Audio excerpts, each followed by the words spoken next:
Mes bien-aimés frères et sœurs dans le Seigneur, je tiens à rendre gloire et honneur à notre Père Céleste pour son amour infini à notre égard.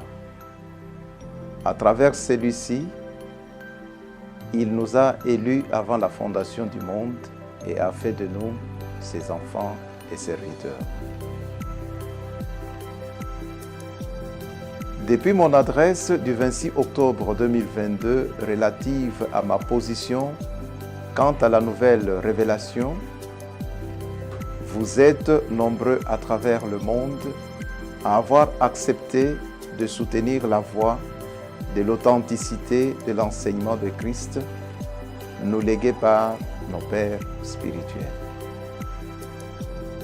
Il est de mon devoir à présent de pouvoir vous communiquer en quelques lignes ce que nous devons savoir sur cette authenticité.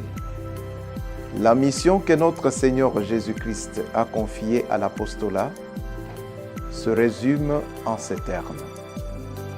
Prends soin de mes agneaux, nourris mes brebis et prends soin de mes brebis. Confère Jean, chapitre 21, versets 15 à 17. Comment prendre soin des agneaux et des brebis et comment nourrir les brebis de Christ? Ceci n'est possible qu'à travers l'enseignement.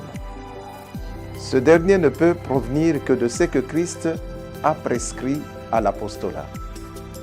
Confère Matthieu chapitre 28, verset 20. De ce qui précède, la voie de l'authenticité est de faire de l'enseignement le vecteur de notre action. En effet, le vrai enseignement procure la vraie connaissance.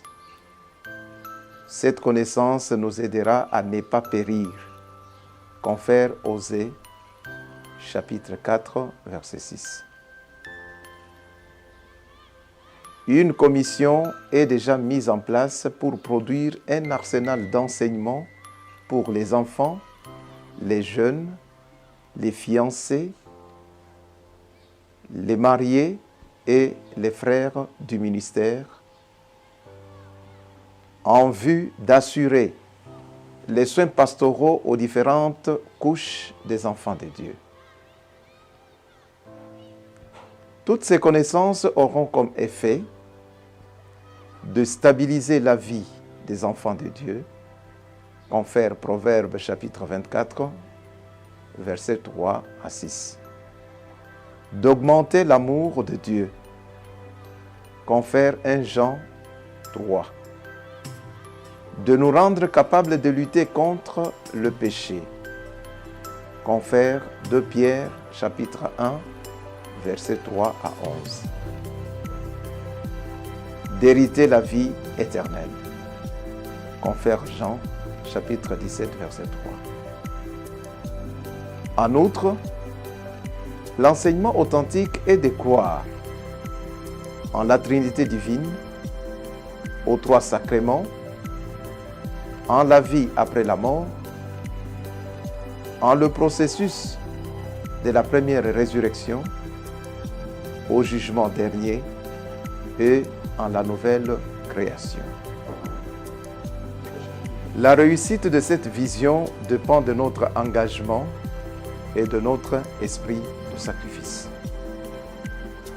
Par ailleurs, l'organisation administrative et structurelle nécessite des grands sacrifices de chacun de nous. Raison pour laquelle, à travers ce message, je vous en supplie, au nom de notre Seigneur Jésus-Christ et de notre engagement, de pouvoir soutenir l'œuvre de notre Seigneur Jésus-Christ par tous les moyens jugés nécessaires. Avec une gestion transparente et orthodoxe, je crois que tous ces sacrifices contribueront au développement de l'œuvre de notre Père Céleste. Toutefois, je vous exhorte à la sanctification et à la vie de prière. Chers frères et sœurs en Christ, voici en quelques lignes la vision qui conduira la voie de l'authenticité dans la foi en notre Seigneur Jésus-Christ.